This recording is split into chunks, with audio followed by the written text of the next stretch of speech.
Steve Brown, Here. Anna Berger here, Amber Valley Here. Molly McGee Here. Dan Hussey. Here. 4.0 action items. 4.1 approval of agenda. Anybody got any questions of the agenda? I make a motion that we approve the annual meeting agenda. I second that. Any discussion? All in favor? Aye. 4.2 organization of the board. 4.1 board officials. Nominations for chairman. I make a motion that Dave Brown's is the chairman. Second that. Any discussion? All in favor? Aye. 4.2.2 vice chairman. I make a motion that Anna Berger is the vice chairman. I second that. Any discussion? All in favor? Aye. Aye. Do I say I can? Do I vote on these? I know, like, No. Okay. Or I can, Yeah. but I don't have to. Okay. 4.2.3 the clerk. it's clerk and treasurer, both of you. Okay, can we just put them in one? Yeah. Yep. I make a motion that B. Conley is the clerk and treasurer. Second that. Any discussion? All in favor? Aye. Okay, 4.3 review and sign code of ethics. You all had a code of ethics on your desk. Have we got them signed and turned in? Yes. Yes. All of them? I believe so. Before you leave tonight, if you haven't done it, make sure you get that done. Yeah, we did them. Okay, 4.4 review. Except for, did you do yours? Yes, I did. Okay, then we're good. Yeah. 4.4 review and readopt consent agenda. So in that packet, I did a little research just to see where this particular list came from. And there was a time when this was actually part of policy and code, all of the things in here, since at some point that has not been the case. However, there are things in Idaho code and board policy that we have to identify certain roles within the district. And then you'll also notice that there are some agencies outside of our district that are mentioned in here, and I just thought it would be a good idea to leave it here. The code things that we have to have for the district, those names of the people and the role that they're in are there, so I didn't change this really at all. I added a couple things from the past list dealing with Title IX, but for the most part, it's their jobs that people have been doing or that they were hired for, so it's just the board. My recommendation would be just a motion to identify the district employees who are listed here and the outside agencies for the specific titles or maybe agreements that we have with them.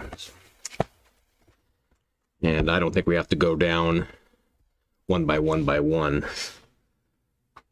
I make a motion that we readopt the consent agenda of the outside agencies and employees that serve these roles, 4.4.1 through 4.4.22.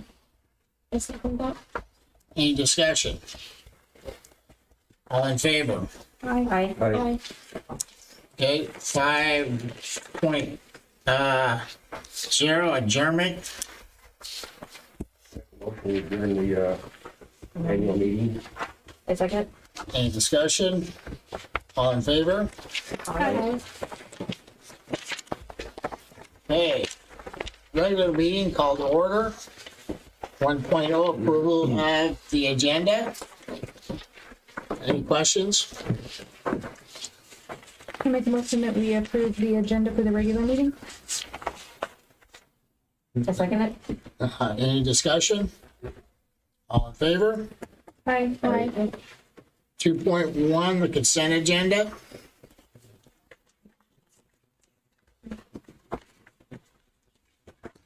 Any questions on it? Hold on.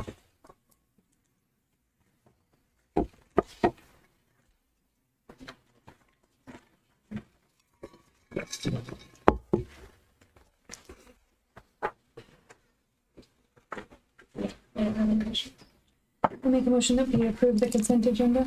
Second that. Any discussion? All in favor? Aye. 2.2, the minutes, treasurer's report, clerk's financial statement. Just do that all in one. Do we have any questions on that? No, I'll make a motion that we approve the minutes in the treasury report. Second that. Any discussion? All in favor? Aye. Okay, 2.3, old business. 2.3.1, facilities. A couple updates on some things dealing with facilities. The schools are seeing their second or third go around of the freeze thaw season through winter. Tony's chasing some regular leaks down at Silver Hills that occur every year, and those will be addressed continually with Chris Stuker and our annual maintenance of the roof. So the heat systems, fortunately, we've had some maintenance on those, and they seem to be, right now, knock on wood, showing a little less temperamentalness, so they're not having to be reset, and neither building has showed up recently to the frigid temperature, so those things are good. And our communication system upgrade and the door security projects, they're in their last phases of getting those things put to bed and finished and completed, and hopefully by Friday of this week those things have been wrapped up, so we're getting close. Other than the parking lot, superintendent's office, how are we doing for the potholes in the parking lots? Anything? Everything Silver Hills holding up? And the one at the district office I took out the undercarriage of my car the other day. We're good. We want to, that's our, As long as it wasn't ours. So Only wish list. No. that's gonna be part of the wish list, I'm assuming. it's on But there. I'm just asking because of the freezing and thawing and freezing. If we're gonna get it, it's gonna be right now. So keep an eye out on those, see if we can get those patched before they become undercarriage taker outers. Any other questions on facilities? 2.3.2, the wish list. I added that routine maintenance for the ceiling or the roofs on both schools. I'm waiting to get some type of a schedule back from Chris Stuker on that's something that we do. Both buildings have been divided up into sections, and they're done on about a 10-year cycle. And when I spoke with him before he left to go south, he was going to work on a proposed schedule, because the oldest sections are going to be coming up due to start the whole cycle over again. So I'll be presenting to the board at some point what that looks like, and that will be included, I guess, on like kind of a yearly budget thing that I'll make sure that, B has done that in the past and will continue to do that. And then in addition to the other things that have already been on the list, my thought is for February, maybe to come to the board and we can have a longer discussion on the items from the wish list that we will start looking at to put out for bid, or how we're going to address those. Maybe start talking about an initial total for projects to try to get things done through the summer, so that we can have the bids out and decisions made, so that hopefully in June, if the weather turns, we can get some of those things lined up right away, so we're not doing them in August, September, October. So, Since we're gonna get close to kind of making decisions on wish list, both on facilities and wish list, just so they don't kind of become like those placeholders where we're not kind of transparent about what we're doing. If we're just doing facilities, could we just put update, and if we have something new, maybe have like new facilities issues, just so people know that, oh, we have a problem, or oh, they're just wrapping up stuff. And then same on the wish list, as we start moving forward on making decisions on what we're gonna do, could we put like, however you want to word it, like prioritizing wish list, action on wish list, update on wish list, just so they aren't those just standard placeholders. Sure, thank you. Anything else on the wish list? None. 2.3.3, proposed COVID plan revision update. at your spots, hopefully you see a printout that has 2 or 3 different things on it. The first thing would say Wallace School District 393 at the top, and that's the amended plan. And there's just a metric, a colored metric, and then a single sheet correspondence from Idaho Department of Health and Welfare. Our committee met last week on Thursday to discuss a couple recommendations moving forward, and I'd just like to kind of share what our recommendation is, and then give you guys some time if you want to look at those things. I'll give you kind of the high points to changes, looking at what compared to what we're doing now to what we'll be doing, or what we're recommending we do moving forward, and then we can talk about any of those specifics that you might have in there. So what we would like to propose is moving to a 5-day school week for all of our students, beginning Tuesday, January 19th, which is the Tuesday after the Martin Luther King holiday. On that Monday would be the first day of the second semester. The schedules are there. Wallace Junior Senior High, Monday through Friday from 8:05 to 2:49. The Silver Hills' schedule, Monday through Thursday, 8:15 to 3:15. And then Friday would be a half day every Friday. So they would be dismissed at 12:10.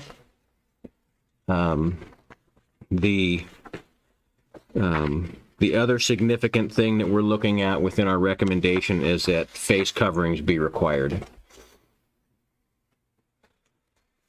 So those would be the primary things would be moving to a five-day week, all 5 days, starting the 19th. All students coming at that schedule, and then the mask requirement. Just some kind of key dialogue points from the committee that we talked about. We're transitioning away from looking at our community numbers that are reported through the Idaho or Panhandle Health, and looking more at the specific cases within our schools, because we weren't seeing a direct correlation to the upswing and changes within the community occurring at the schools. So what we're going to do now is look at that colored metric, where our focus is going to be solely on absenteeism, both staff and students, primarily staff, but also keeping a close eye on what our student absenteeism rates do. And then as those rates change, so if we start to see a number of staff out or students out, then we can transition to things like a short-term closure, whether, in that 1 to 5 day range. If it were something where we needed to shut down, disinfect, and then bring students at one school or both schools back. We're going to also use cohort quarantining. So for example, if we saw a spike in numbers in first grade or second grade, we could quarantine just that class instead of shutting down the whole school. We might look at doing maybe a junior high quarantine instead of the whole Wallace Junior Senior High. So using our data that we're seeing to pinpoint how we address those things. So instead of just saying a district-wide reaction, we can be a little more fluid in what we're going to do. And then we also would leave on the table an option for complete remote if numbers in one or both schools spiked completely and we weren't able to be functionable, then we may have to look at that as an option. We haven't had to do that yet, and I wouldn't foresee that we'll have to do that in the future, but we do leave that on the table. We did remove the options of our current schedule, the AB lists, because if we're going to bring all of the kids back together to be together Monday through Friday, there's no point in us going and all of a sudden saying, well, now we're going to revert back to the AB list, because the kids have already been together. Splitting them apart, if they were exposed before, there's no point in splitting them apart. It made no sense to the group to keep that as an option. So we have removed that AB alternating day as an option. So some other things that we discussed participation of face coverings at Wallace Junior Senior High. So looking at how we can hopefully try to promote some of those kids to come back and participate. That's one of the reasons why we look at that mask requirement, just because we're giving up our ability to social distance by essentially doubling our students within the classroom. We're not going to have the physical space to keep everybody apart. And the committee feeling that returning to school full time is not seen necessarily as a perk to get kids just to say, okay, we're coming back full time, so woohoo, and then they'll just start wearing their masks. So those were the two things that we looked at to where we're looking at that recommendation for a face covering requirement. The Friday half-day schedule, some of the conversation we had there in the past, the schools have both selected a early release day. Well, right now in that Monday through Thursday time frame, there is not one there, so they've asked for some of that time to be on Fridays. In addition to that, staff have taken on extra duties, which have then reduced their prep time, and then they're also asking for time to deal with when students are quarantined. Then it gives the teachers time to prep for the stuff that has to go home with those students. So that's the rationale behind the half-day Friday at Silver Hills. Some good news, the Wallace School District staff was offered their first opportunity to participate in the vaccination clinic last week, Wednesday, Thursday, and Friday, and we are getting reports that a fair number of those folks have been able to get round one. Round two will come after 3 weeks, and then their additional clinics are being scheduled. The Panhandle Health was meeting today to come up with a schedule for this week. So hopefully by the end of this week, we'll be able to get everybody through and at least done with round one. So that was promising news. It happened about a month earlier than we thought it was going to. And last but not least, in that packet, the last page is Idaho Health and Welfare has changed, or Department of Health has changed their guidance so that if a person who is positive, or they assume they're positive due to symptoms, is in close contact with a person wearing a mask, if both the positive case and the close contact case are wearing a mask in the school, then we will not have to quarantine the close contact case, which is going to help us a lot. It's going to help students tremendously in that they won't have to spend multiple times being quarantined if they're wearing their masks, and it will also almost eliminate the need for our staff, if they're wearing masks, to have to quarantine them, which is really what I think is going to hit us the hardest if we have to quarantine our staff. So that was good news, that it really does help promote the wearing of masks, and it'll cut down significantly on our quarantine time. So that's kind of a overview of the things that we discussed at our meeting. So I'd be interested in questions or things that you may be wondering, how we move forward, what it looks like, or just some clarity of things so we know that how we need to send that information out to parents and guardians as well. So what do we do in a situation where a child cannot or will not wear the mask all day? We can see and try to do the best we can with other options. So if we can go to a shield, we've got boxes of those.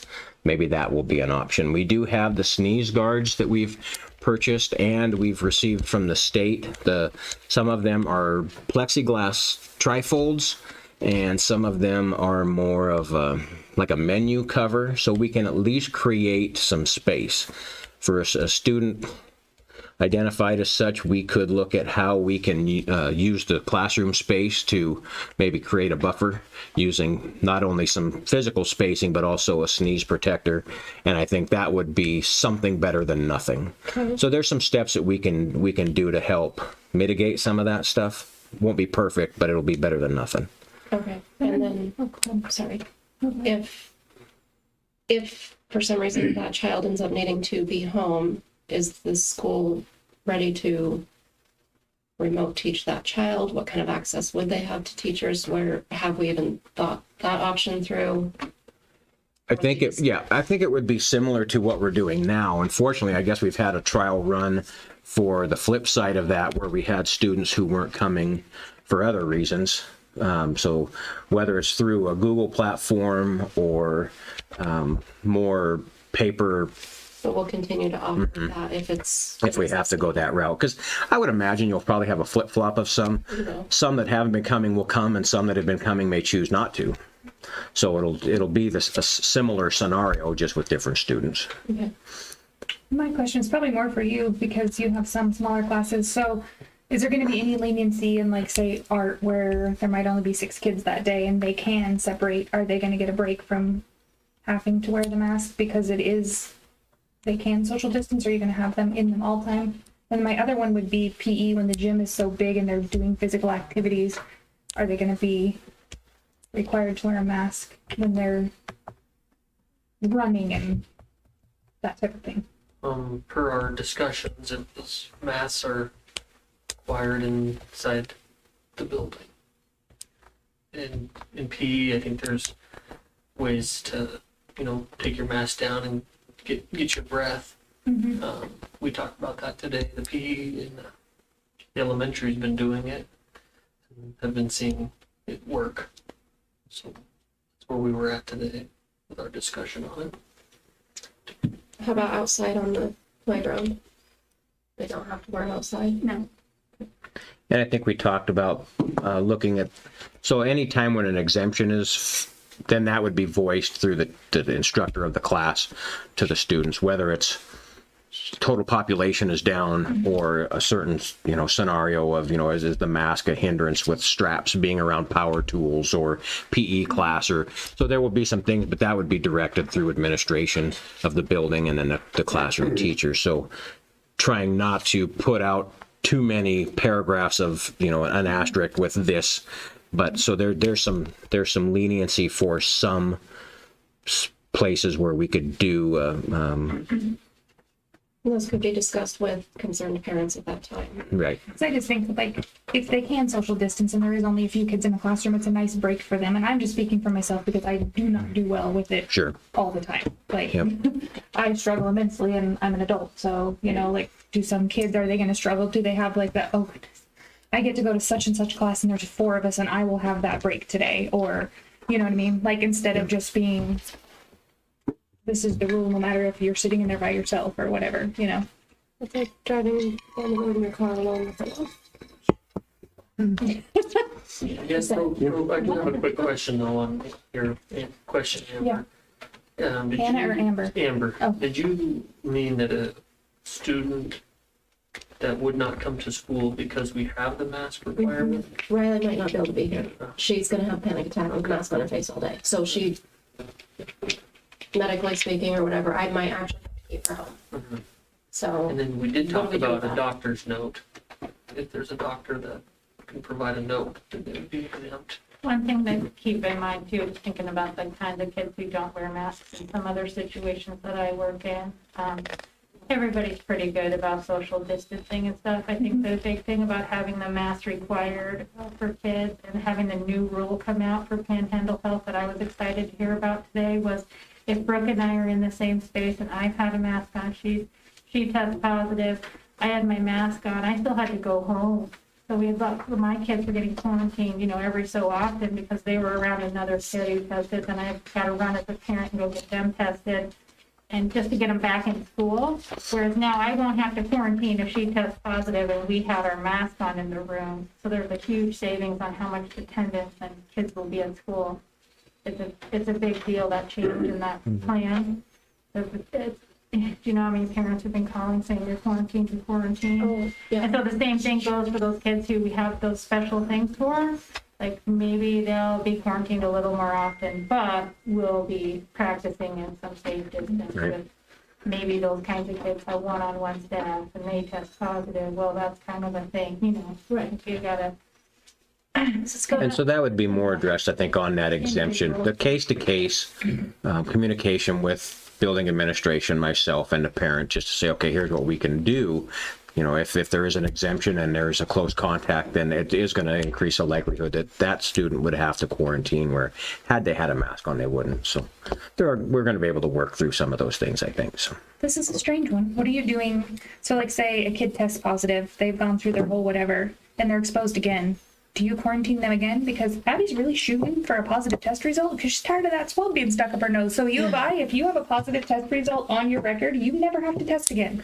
I think what we're looking at now is about a 3-month window where if you've tested positive, there's a 3-month window where you don't have to worry about the quarantine, or I think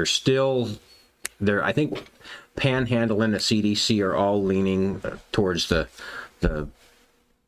tight side of information. They just don't know. So they're still saying, even if you have tested positive or have had it and recovered, the mask wearing is still something they're promoting because they don't know for certain if just because you can't get it doesn't mean you can't transmit it. So Yeah.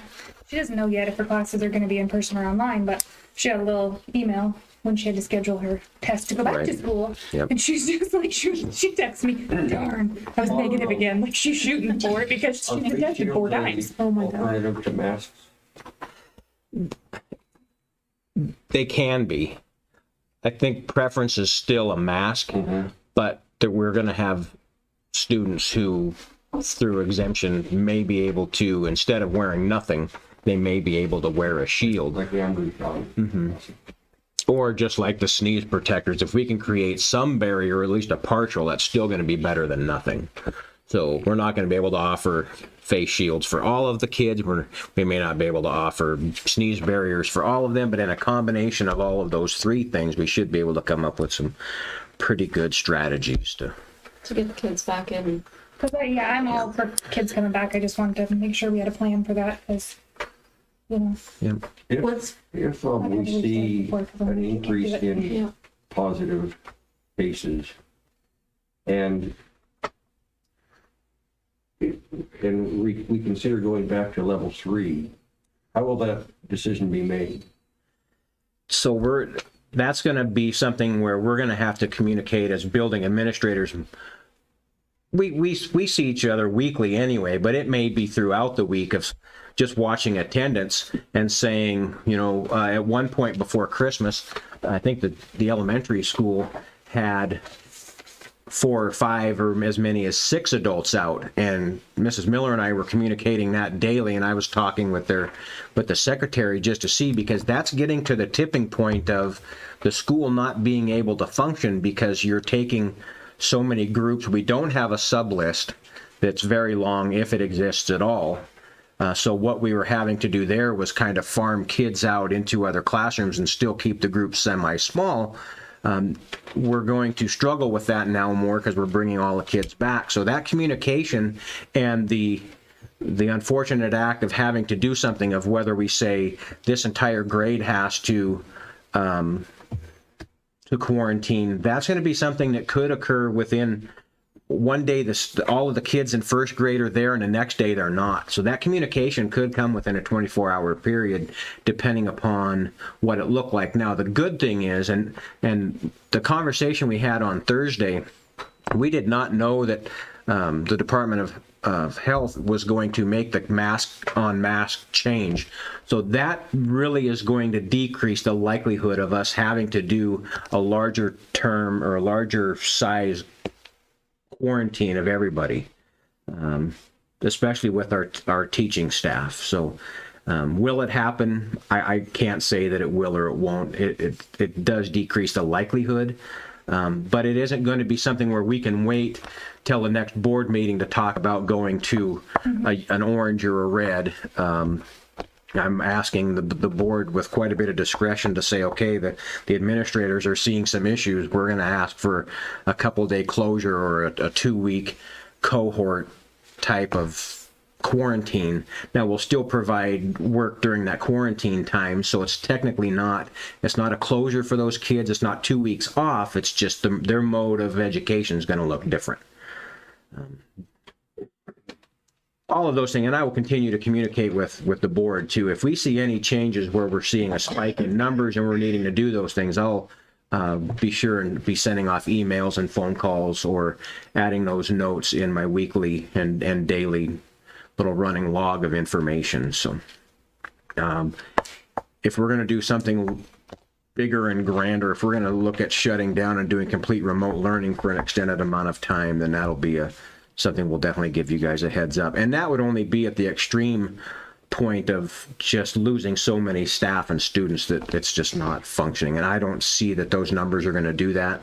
Numbers in the county have actually dropped daily for the last week and a half, so that's good news too. So we're seeing some changes in the right direction in the county as well. What's busing look like now that you'll have, I'm assuming, very full buses, right? Much more full than they were. Masks. What, I know that do all the buses have a like bus monitor on them of some sort? Or you just have the driver that can't pay attention to people having masks?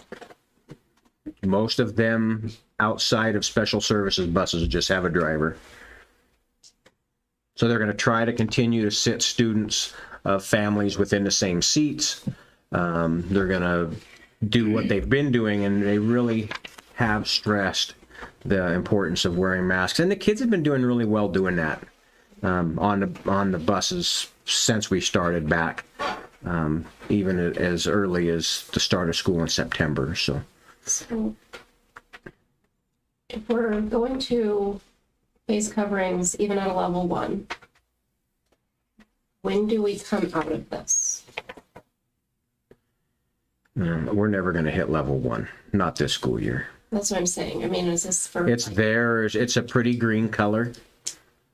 But and even at a level 1, we're listed to require face coverings. So until we get clearance from not having to worry about quarantining and those types of things, I think masks and the exemptions to masks are going to be there.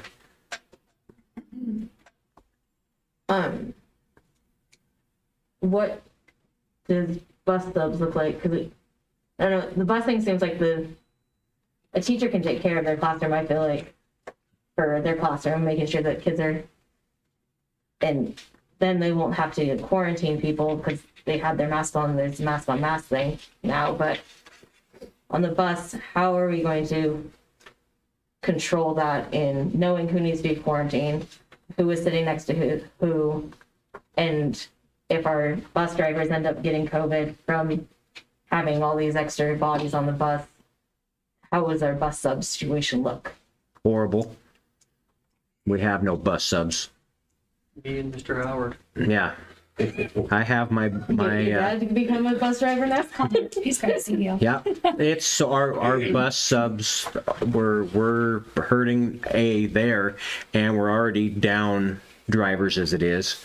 Lathe is running morning and afternoon routes every day, and being right in the middle of basketball season, there are times where I don't know if we're going to be able to send trips away because if we already are doubled up, we can't triple up buses. So it's going to be about a 3 to 4 week period here in the next couple weeks. That's going to be pretty touch and go on, do we have enough drivers just to simply make it through the day? Talking with Lath, he feels really good about compliance on the buses already. The fact that the drivers are all wearing masks and we can watch who the students are, that is something that, granted, you don't want that to be your main focus, but when you're talking about 6 feet behind the driver and to the side, that can be seen. All of the buses run seating charts so they know who the kids are around whom. The driver can see, so that's going to help us not have to quarantine bus drivers. We've even talked about creating a buffer on certain buses if we can leave those front seats, any of those seats open, that will help. So Late's going to work on that based upon the load of the bus. Okay. And then I know that the date that you guys picked was basically just because it's a new semester, right? But is there any consideration in the fact that you started having people actually get their shots? So in theory, the people that wanted to get shots should have gotten them last week or in this coming week. And 3 weeks from now, they'll have their second shot. and the people that are concerned about COVID, our employees, would then have, that assurance of mind that they have their vaccine. So like waiting till like the first or second week of February, I think it'd be.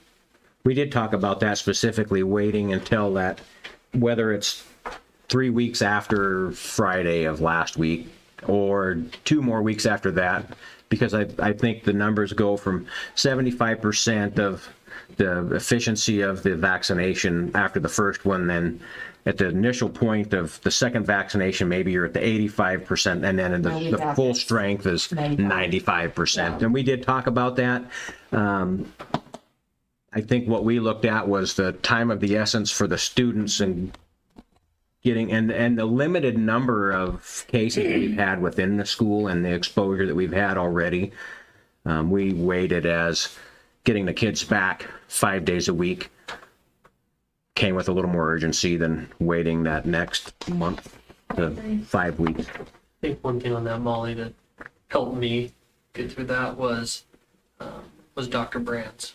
Dr. Brands has been very outspoken about us being safe and making sure we're in the hybrid model, wearing masks when we can.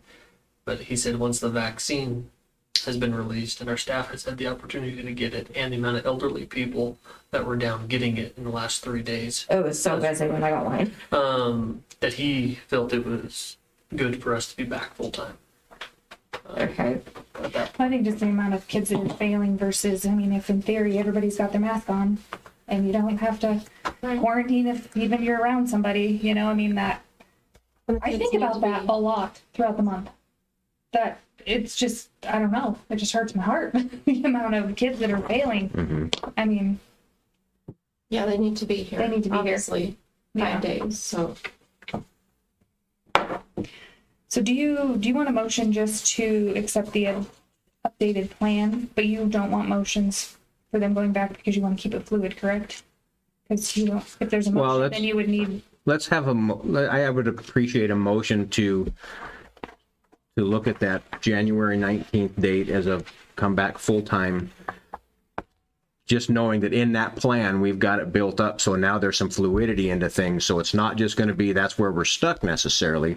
We hope we can stay there, but we may have to go back, but not waiting month to month to make that decision to go back and drop back and forth, to use our metric in our conversations to say, okay, we're having problems staffing, we're gonna have to do something.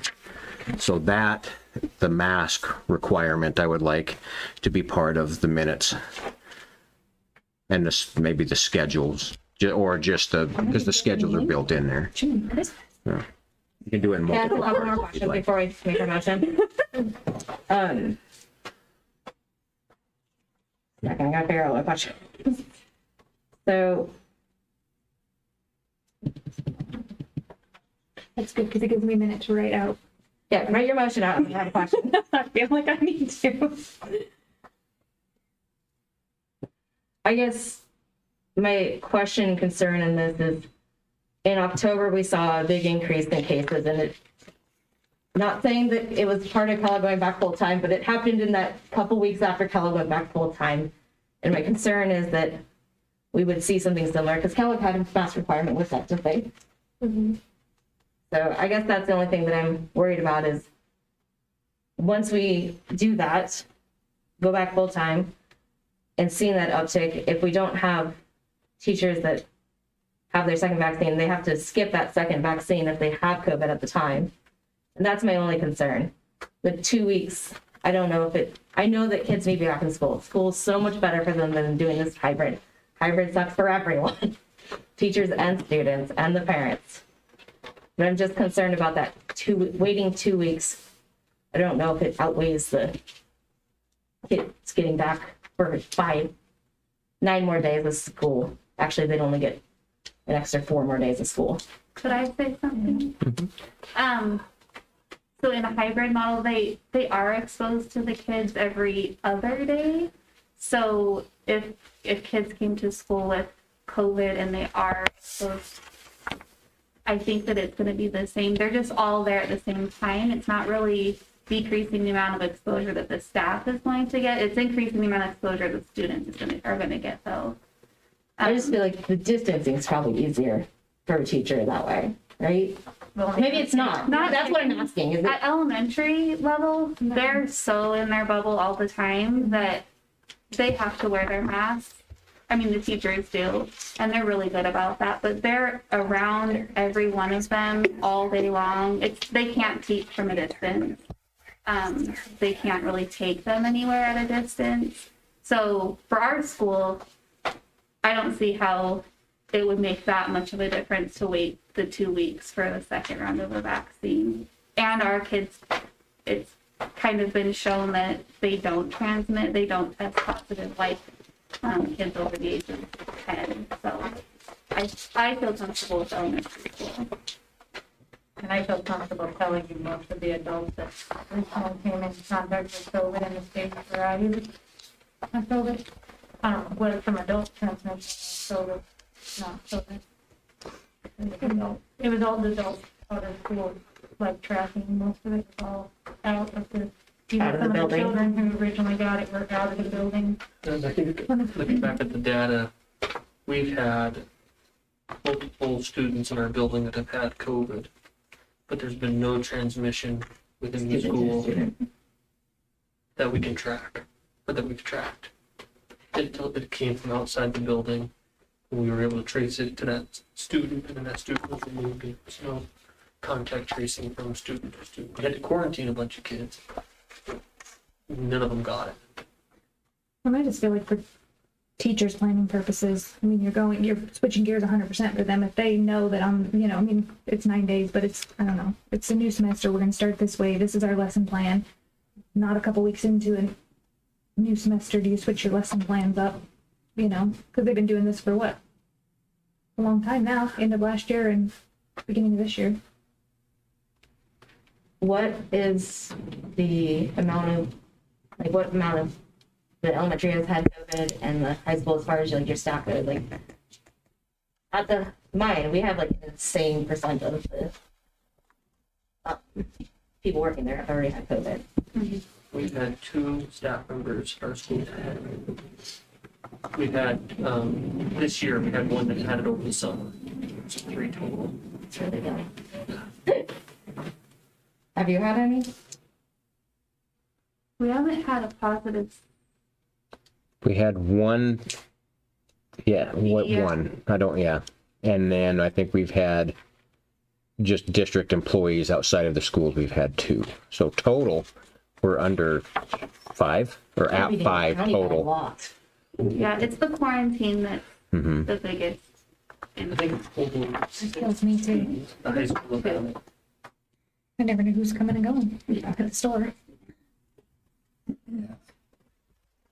Okay, any more Very questions? patient, Dave. Well, no, not Very really. good. I make a motion that we adopt the new COVID operational plan and go back to school 5 days a week with a half day on Fridays for the elementary school. Also, face coverings to be worn in buildings and buses. Second, I second. any more discussion? All in favor? Hi.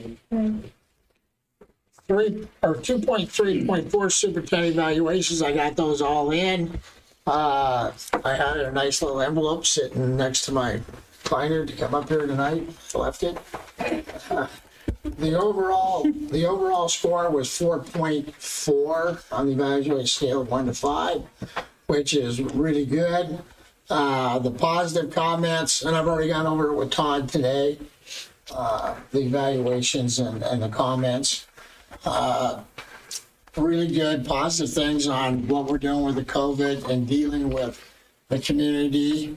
There was, if anything that was down was probably communication. It's always important.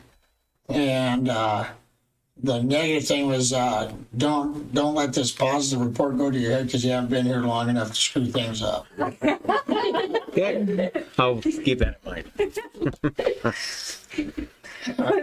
Did you do one? Just kidding. I think that was his comment. It's a Dave comment. But I am down, if we have any more serious questions about the evaluation or anything, we have a place in executive session. then want to talk to Todd about more of a personal, the evaluation, we have a place to talk about that here, that which we can't talk a personnel issue out in public. But all in all, it was a very good evaluation.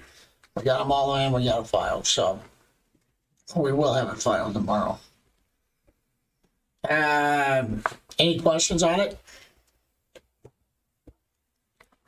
Okay, 2.3.5 policy revision, second reading and final reading for the ones we had last month.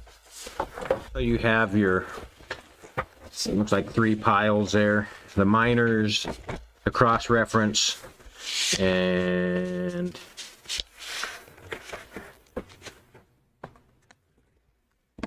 what is that one? Recommended second reading final. Well, there's 3 total. So minor updates, cross-reference, and then the recommended. So there's 6 on that one. So this would be the second reading on all of those. We can, after our second reading, we can choose to adopt those as presented from our committee. If we do them as second and final, I know this will be lengthy, but I'm not going to list them all. Just for public record, could you list all the ones that we did for second and final? I make a motion that we accept all the policies listed for second and final reading. Any discussion? All in favor? 2.4 new business. Okay, the new pile of 2.4.1 policy revisions, first reading. We got some feedback from Quinn Perry from ISBA. B reached out to discuss cross-reference updates and ones that just have like a word struck out or changed, so it's grammatical and not content. And this is what we received back from Quinn at the ISBA. It says, we do recommend that you adopt on the first reading policies that are cross-reference updates or ones that may have a word stricken or changed. It says, what I would do is suspend the reading requirements outlined in Idaho Code 1300 when the motion is made to approve it, and state it's because it's just a reference update or a one word, or words are stricken out or changed. So their recommendation from ISBA is that if we're doing cross-reference things or the minor updates where it's just, again, no strikeouts, that we can go ahead and approve those on first reading. On the major updates, we'd want to go through the process of at least doing the 2. So with that being said, in your pile, you have 2 different groups. You have 8 policies that begin with policy 3010P. And those we're recommending motion for first reading for approval recommendation in February.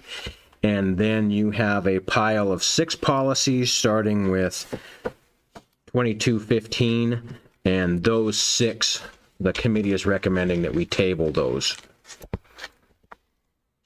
The 2215 to 8160, is that what you're talking about? Yeah, 2215, 2545, 2710, 5620, 7236, and 8160 are all the ones that we would recommend tabling.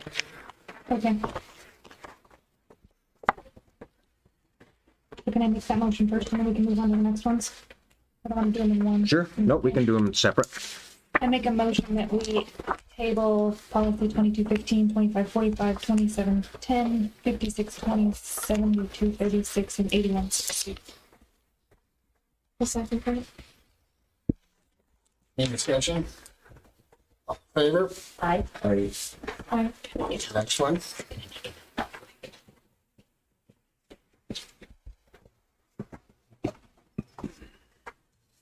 Is that you? Okay. And they did read these, the policy committee. Correct. Okay. So these, the rest of them, What'd you say? the rest of the measures would be just a recommendation. These are how they're coming to you in view. That's how we would recommend that we adopt those. Perfect.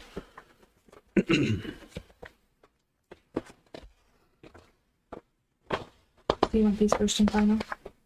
No, No, first. no, first only. Okay. Thought we were doing something for.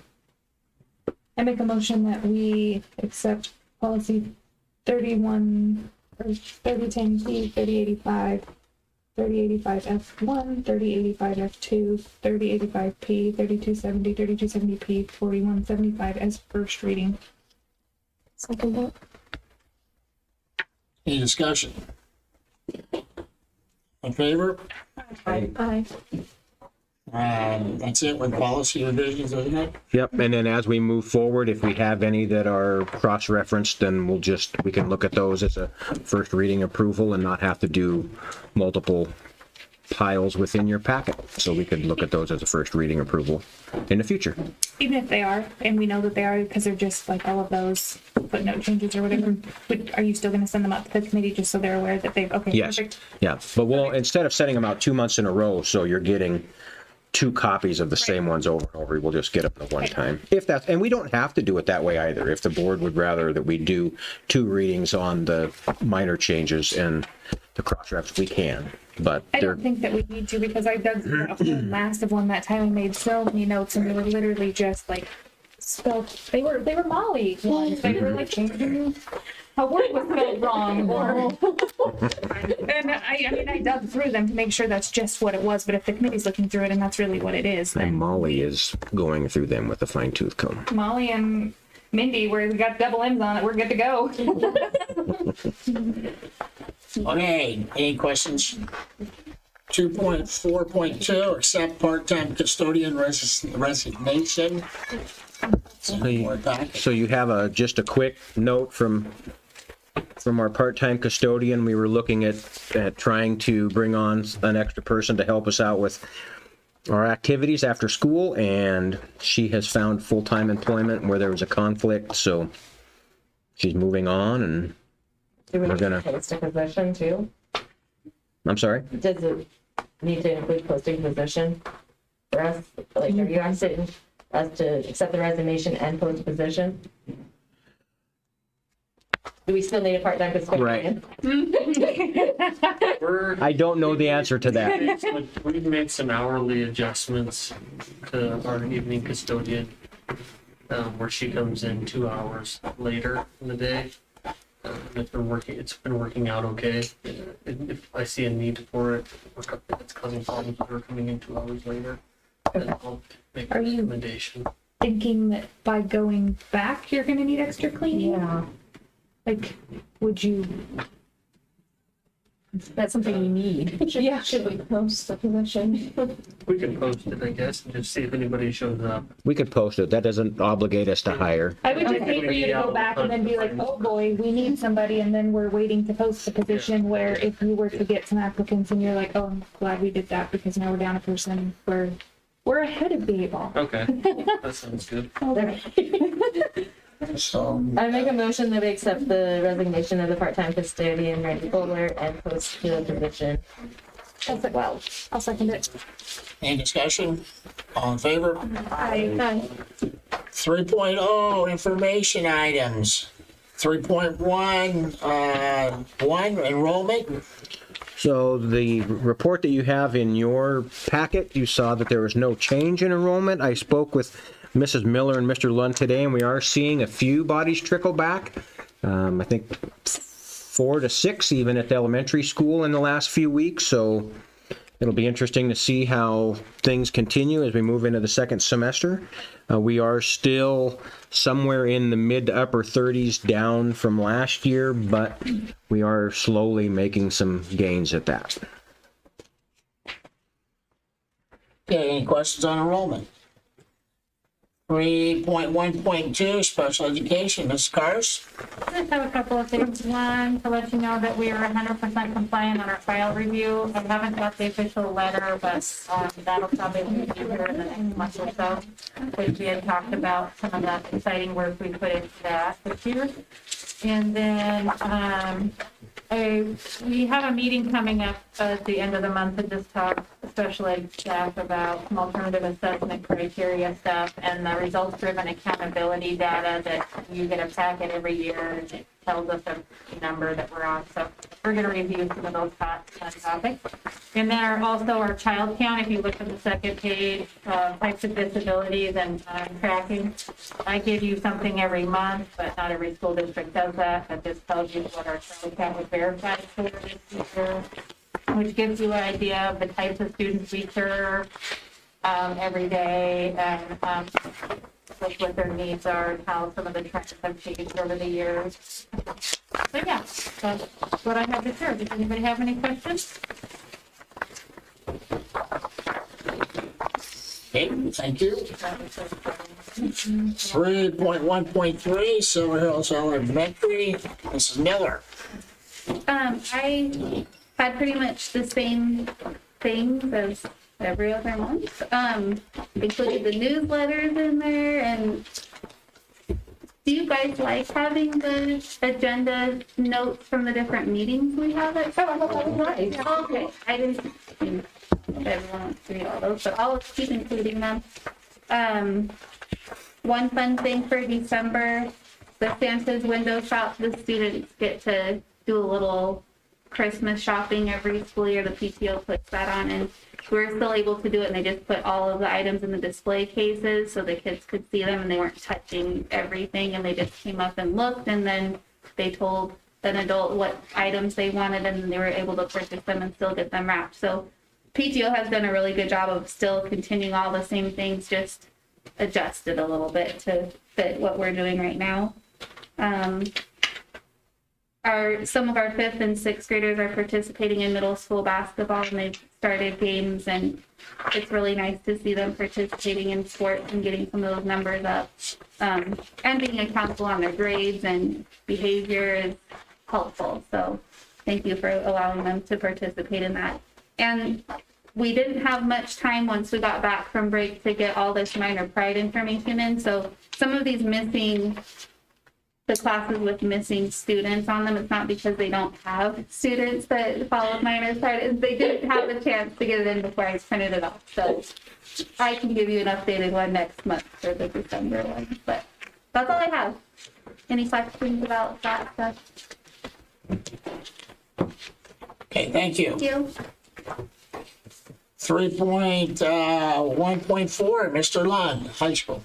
Junior. Okay, just a few things. On the board report there, the ASB did a Secret Santa in the month of December and raised over $1,400, or was able to give many students, over 60 students, their wish. They all took a Google form, put down a wish that they had, and went through and selected ones that we could afford, and they went out and purchased it all.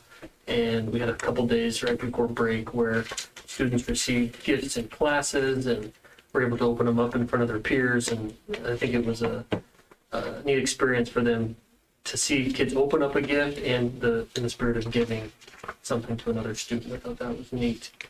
Went off without a hitch. The access door control is going to be coming soon, right around the corner. We'll be getting that put in. The last thing on the agenda there is our counselor has been selected for the 2021 Counselor Ambassador Program. And the main goal of the program is to create regional communities for college and career counselors to share their burdens and trade tactics. This is a huge honor for our counselor. She was recognized by the state as a top college and career counselor, and now she's going to be leading our region as an ambassador for that. So a neat deal for her. The current F chart, this is, you guys were talking that you wanted these maybe monthly. This is week 7 of the quarter and week 8.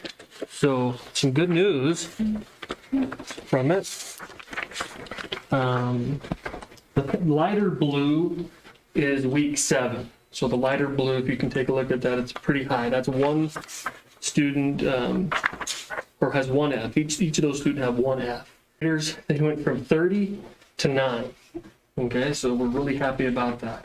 Yeah. And then the light red is multiple Fs, and the dark red, or in week 7, and then the dark red is multiple Fs in week 8. And everybody went down in that category except for the 11th grade. So I think we're seeing here at the end of the quarter, we're seeing some people starting to kick it in high gear to get some of these grades up. I'm gonna pull it this Friday to see where we are at in a 3-week trend to see if they have to continue to go down. So a little bit of information for you to take a look at there. The next document I'm going to give you, as promised from last meeting, is our RTI tracker. Now this does have student names on it, so please keep in mind that you guys did just sign that code of confidentiality. This is seniors. This is the senior group. I didn't want to print off every single grade level, but as you can see, what we look at in the first column is attendance, and then we have discipline. You can see in the discipline category for seniors, they're maturing. They have 0 discipline referrals for for the year. Then you go into the grades, and then you have, as you move over, the WA is our writing assessment. And then we take a look at PSAT, English, reading and writing, and then math. And that second to last column is number of at-risk factors. And once you reach 5 at-risk factors, the color turns red, and then that's when we start intervening. Instead of the PSATs for the lower grades, we use the ISATs. And Dave updates the grades every other week for us. So it's constantly changing. Pretty impressive document. And I showed this to the Region 1 principals, and they're blown away that this even exists. So pretty neat. Do you happen to see a trend in things that students are failing? Like, are they struggling more in math or English being out of the building, or are they struggling more in the science classes, Good or question. just... So when you look at seniors, and this is just a every year thing, it's English and government. Those are the 2 classes. They really need to pass. Yes, and Well, that's kind of a lot of self-pacedness, so... the part that's difficult too is a lot of times in our higher end English or our higher end math and science classes is usually those are our cream of the crop students that are taking those courses, and you don't see the need for or have them failing those courses because they're adamant about getting the grade that they need for that class.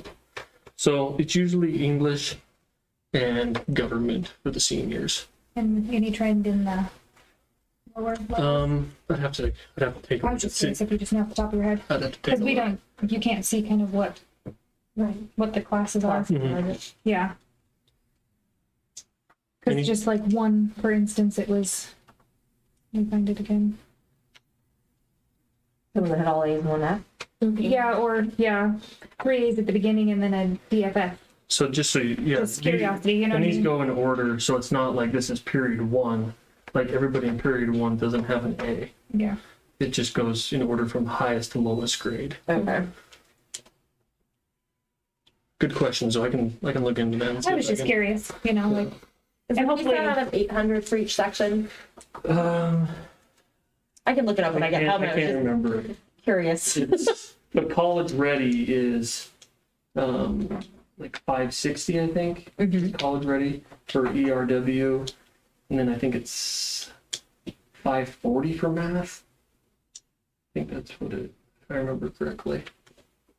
Okay, sorry. It's okay. You don't have to know everything off the top of your head. do you want these But back those, then? just real quick, those are a couple, okay, I can take these back just so I can shred them. But these are the documents that our RTI team looks at, and in order to make those decisions on how we want to intervene and how we want to get those kids help. That's it. Any questions? Thank you for all that. 4.0, communication and information. 4.1, amended governor's order for gatherings and spectators. So just an update for the board. The governor heard from a number of school districts and superintendents across the state and concerned parents. They went back, and originally when basketball started, we were under the group of 10 order, so that was quite a struggle. The governor did go back and amend things, so now we're allowing two, I guess, fans per athlete, both for home and the visiting crowd. I think we've had 3 or 4 games now with the. We had our first, tonight was our second game. And I did some close monitoring Friday night to make sure that things were looking well. Mr. Lund, the staff here, Mr. Bailey they're constantly jumping through the hoops of these changes, and it was great to see something live streamed where we were complying with the order and not something from another district from down south where there's 100 people in the stands. Which is why some of these things changed early on. So my hat's off to you guys for being flexible, allowing some fans in to the stands. I think it's beneficial for the kids, and so far it's going well. It's caused some logistical issues, and I think you guys have met that with flying colors, so keep it up. Any questions? 4.2, the 2021-2022 school year calendar. Is this And just informational only for now. So you have a couple of draft options. Primarily, what we'll look at is the start and finish dates, where we put parent-teacher conferences, early release days, collaboration days, and spring break. Outside of that, everything's pretty much consistent. So what you're looking at is an option that starts before Labor Day and an option that starts after. I've asked our building principals to go to their staff and get some feedback from them. And then we will come to you guys. It's one of the board's primary duties to set the calendar. And we'll provide you with some feedback from staff and our recommendation from the admin group, and then in the month of February we'll hopefully something for you to possibly make a motion on. And we're showing them 2 options, right?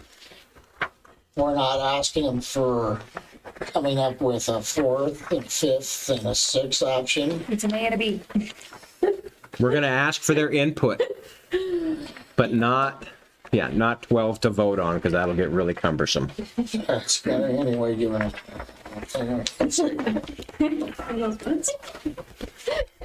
Dave loves the calendar discussion about as much as he loves policies. All right, be it resolved that the Board of Trustees of School District 393 recess from our regular meeting into executive session pursuant to section 74-2061A to consider hiring a public officer, employee, staff member, or individual agent, wherein the respective qualities of the individuals are to be evaluated in order to fulfill a particular vacancy or need. This paragraph does not apply to filling a vacancy in an elective office or deliberations about staffing needs in general. D, to consider records that are exempt from disclosure as provided in Chapter 1, Title 74, Idaho Code. I'll second it. Any discussion? Roll call vote? Dave Browns, Yes. Anna Berger. Yes. Amber Valley. Yes. Molly McGee. Yeah. Dan Hussey. Yes. We are in executive session. We need to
Action item 6.1, hiring a superintendent.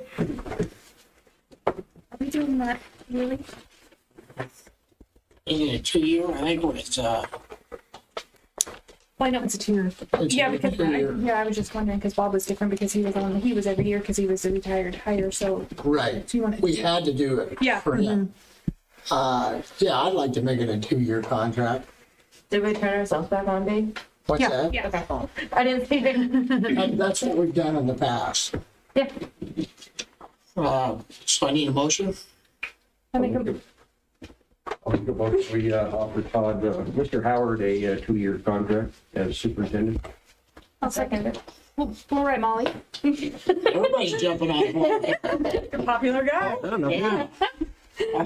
Okay, can I, any discussion? All in favor? We're adjourned. You need a motion. Motion. Motion. I'll make a motion to adjourn. Any discussion? All in favor? Aye. We're adjourned.